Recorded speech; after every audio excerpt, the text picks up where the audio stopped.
C'était ce genre de photographe qui va sur le terrain, toujours, qui y retourne. Il était en Libye, il était à Alep cet été, en Syrie, il y est retourné, et qui essaie de vendre ses photos, qui ne sait pas quand il part, s'il y parviendra. Dans un dernier mail qu'il a envoyé à une amie, la veille de sa mort, un très long mail, un très beau texte, il se décrivait comme ce petit Olivier qui crève la dalle. Olivier Voisin a été atteint par des balles jeudi. Le lendemain, vendredi, c'était, coïncidence dramatique, l'anniversaire de la mort de Rémi Hochlik, ce jeune photographe français, mort en Syrie lui aussi, et qui lui aussi, avant de mourir, avait écrit de très beaux textes sur l'exercice de la profession de photoreporter et sur cette envie qui amène à toujours revenir sur place, même si sur place, on est dégoûté par la guerre, on n'a pas envie d'y revenir, mais une fois revenu à Paris, on repart.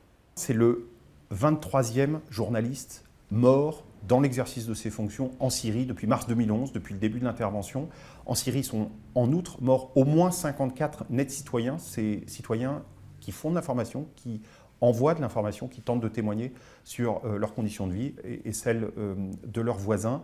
C'est l'un des conflits les plus mortels